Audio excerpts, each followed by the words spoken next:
Hello students and good morning all of you बेटा।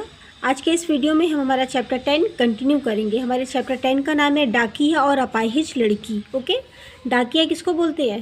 Postman को बोलते हैं ना। अपाहिज लड़की यानी इसमें एक लड़की की बात हो रही है जो अपाहिज है। पठन, आओ पढ़े। एक डाकिये की एक नए मोहल्ले में चिट्ठियाँ बांटने की ड्यूटी लगी।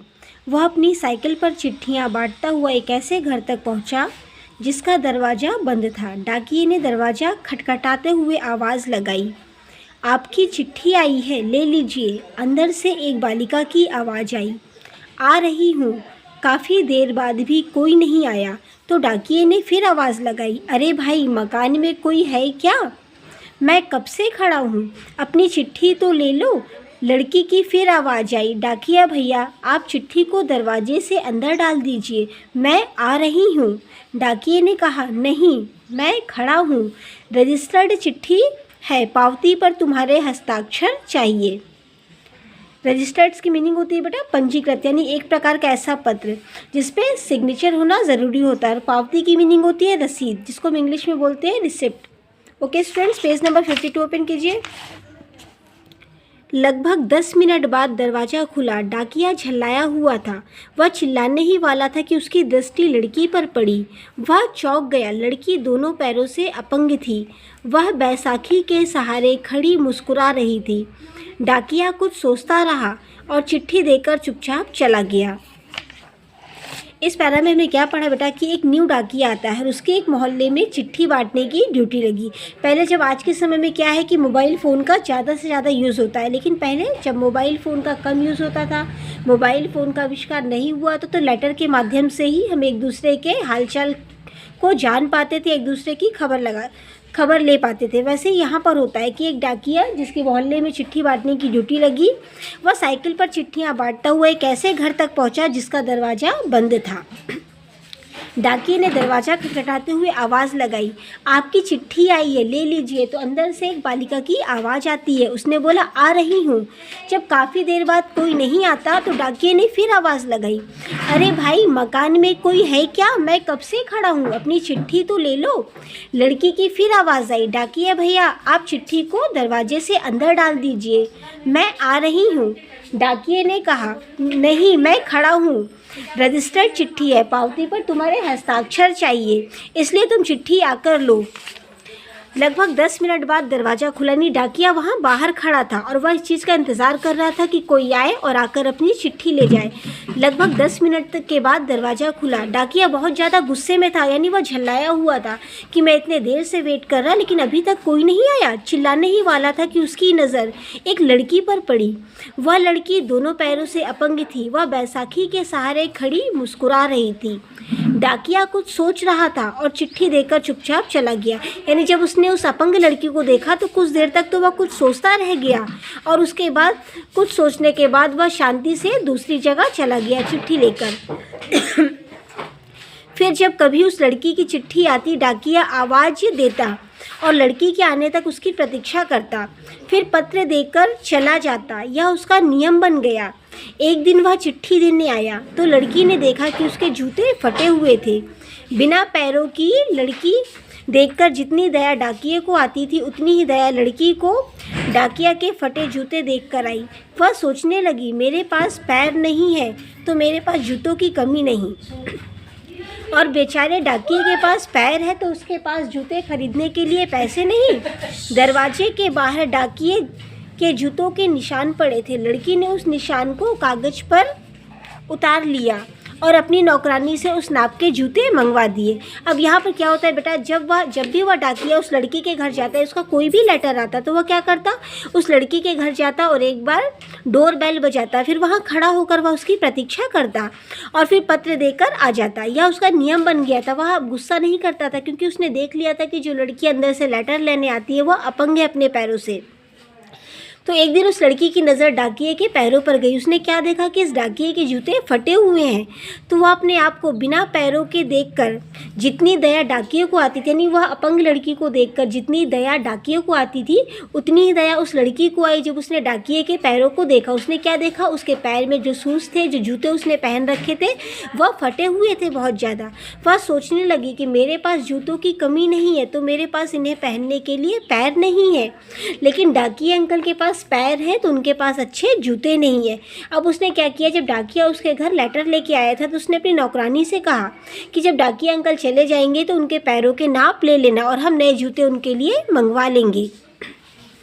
दीपावली नज़दीक थी। एक दिन डाकिया फिर चिट्ठी लेकर उस लड़की के पास आया।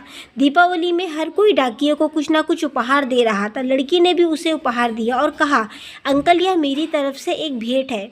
डाकिया बोला, तुम तो मेरी बेटी के समान हो, तुमसे कोई भेंट मैं कैसे ले सकता हूँ। भेंट की मीनिंग होती है उपहार देना, यानी किसी को गिफ्ट देना। लड़की ने कहा, बेटी की भेंट समझकर ही ले लीजिए। अब इस पैरा में क्या होता है स्टूडेंट्स, दीपावली नज़दीक थी। नज़दीक का मतलब होता है पास, यानी दीपावली पास ही थी, यानी वो आने वाली थी, कुछ ही समय बचा था दीपावली का। तो एक दिन डाकिया फिर चिट्ठी लेकर उस लड़की के पास आया। दीपावली में हर कोई उस डाकिये को कुछ ना कुछ उपहार दे रहा था। लड़की ने भी उसे उपहार दिया और कहा, अंकल यह उपहार मेरी तरफ से आपके लिए एक भेंट है। तो डाकिया बोला, तुम तो मेरी बेटी के समान हो, तुम इतनी छोटी हो कि मैं तुमसे उपहार नहीं ले सकता। मैं तुमसे कोई भेंट मैं कैसे ले सकता हूँ। लड़की ने कहा, बेटी की भेंट समझकर ही ले लीजिए, यानी मुझे बेटी समझकर ही आप मुझसे यह उपहार ले लीजिए। घर जाकर जब डाकिये ने पैकेट खोला तो उसकी आंखें भर आई, उसमें जूते थे। अब वह डाकिया जैसे ही अपने घर जाता और उसने जाकर उस पैकेट को खोला जो उस लड़की ने उसे गिफ्ट दिए थे, तो उसकी आंखें भर आई। आंखें भर आई की मीनिंग होती है बेटा, यह एक मुहावरा है। आंखें भर आई यानी दुखी होना, बहुत ज़्यादा मतलब अफसोस करना। वह बहुत ज़्यादा दुखी हो गया कि उस अपंग लड़की ने उसकी नज़र मेरे पैरों पर गई और उसने मेरे पैरों के उस फटे जूते को देख लिया जिसे आज तक कोई देख ना सका। इस कारण से वह बहुत दुखी हो गया। अगले दिन वह मुख्य डाकघर गया और अपने अधिकारी से कहा कि उसका यहाँ से तबादला कर दिया जाए। जब अधिकारी ने कारण पूछा तो उसने उसके सामने जूते रख दिए और सारी कहानी कह सुनाई। भरी आंखों और रूंधे कंठ से कहा, आज के बाद मैं उस गली में नहीं जा सकूंगा। मेरे पास जूते नहीं थे तो उस अपाहिज लड़की ने जूते दिए, मैं उसे पाँव कैसे दे पाऊंगा।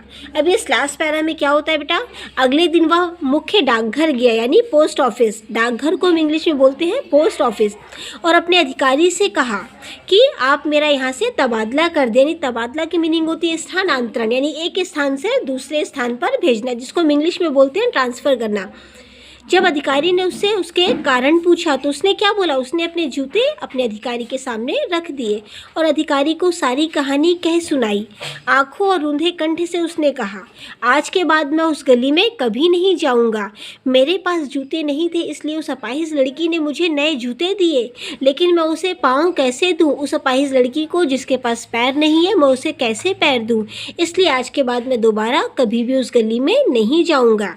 स्टूडेंट्स, आपको ये लेसन समझ में आ गया होगा। इस चैप्टर में एक पोस्टमैन और एक अपंग लड़की की बात हो रही है। इसको समरी के रूप में बेटा आपको बता दूं कि एक डाकिया रहता है, वह घर घर लेटर बांटने जाता है। एक दिन वह एक ऐसे घर जाता है जहां का उसने दरवाज़ा खटखटाया, लेकिन वहां सामने वाले ने आने में बहुत ज़्यादा समय लगा दिया। अब उसे अपने आप पे गुस्सा आ गया कि मैं कब से खड़ा हूं लेकिन सामने दरवाजे पे कोई नहीं आ रहा और अंदर से आवाज़ आ रही है कि मैं आ रही हूँ, आप इंतज़ार करो। 10 मिनट तक रुकने के बाद वह बहुत ज़्यादा झल्लाया और बहुत गुस्से में आ गया कि मैं कब से खड़ा हूँ, तुम कब आओगी। लेकिन जैसे ही उसने दरवाजे को खोलते हुए सामने एक लड़की को देखा जो अपंग थी, वह बहुत ज़्यादा दुखी हो गया। और अब जब भी वह उस गली में जाता तो बहुत इत्मीनान से उसके घर जाता, शांति से डोरबेल बजाता, उस लड़की के आने का इंतज़ार करता। यानी वह उस लड़की को परेशान नहीं करता था, क्योंकि उसने देख लिया था कि नन्ही सी लड़की तो अपंग है, इसके भगवान ने इसे पैर नहीं दिए। फिर क्या होता है बेटा, डाकिये के जो शूज़ रहते हैं वो बहुत ज़्यादा फट जाते हैं, उनकी स्थिति बहुत ख़राब थी। तो उस लड़की की नज़र डाकिये के पैरों पर गई और उसने देखा कि इस डाकिये के पास तो जूते नहीं है, इसने कितने ख़राब जूते पहन रखे हैं और मेरे पास जूतों की की कमी नहीं है तो भगवान ने मुझे पैर नहीं दिए कि मैं इन जूतों को पहन सकूं। वह क्या करती है, दीपावली के समय जब सभी लोग डाकिये को कुछ ना कुछ गिफ्ट दे रहे थे तो उसने क्या किया, डाकिये के लिए शूज़ खरीदे और उसे पैक करवा के डाकिये को दे दिया। अब डाकिया जैसे ही अपने घर जाता उसने उस गिफ्ट को ओपन किया तो उसने क्या देखा कि इसमें तो शूज़ है, और यह देखकर उसकी आंखें भर आई। उसने सोचा कि उस नन्ही सी लड़की की नज़र मेरे पैरों पर गई और उसने मेरे पैरों पर फटे हुए जूतों को देखकर मुझे गिफ्ट में जूते दे दिए। अब वह बहुत ज़्यादा अपसेट हो गया कि उसने मुझे जूते तो दे दिए लेकिन मैं उसे पैर थोड़ी ना दे सकता हूँ। उसने यह बात अपने सीनियर अधिकारी को बताई और उनसे बोला कि सर आप मेरा कहीं ट्रांसफ़र कर दो, क्योंकि अब मैं दोबारा उस गली में नहीं जाऊँगा, क्योंकि वहाँ पर जब मैं उस लड़के के पास जाता हूँ तो मुझे मतलब बहुत ख़राब लगता है कि मेरे जूतों को देखते हुए उसने मुझे नए जूते दिए लेकिन मैं उस नन्ही सी बालिका को पैर कैसे दूँ। इस वजह से वह अपने अधिकारी को बोलता है कि आप मेरा ट्रांसफ़र कर दो, आप मुझे दूसरी जगह भेज दो, क्योंकि दोबारा मैं उस गली में नहीं जाना चाहता। स्टूडेंट्स, आपको यह स्टोरी अच्छी लगी होगी। अपने नेक्स्ट वीडियो में हम इसकी नेक्स्ट एक्सरसाइज करेंगे। Okay students, and good day बेटा।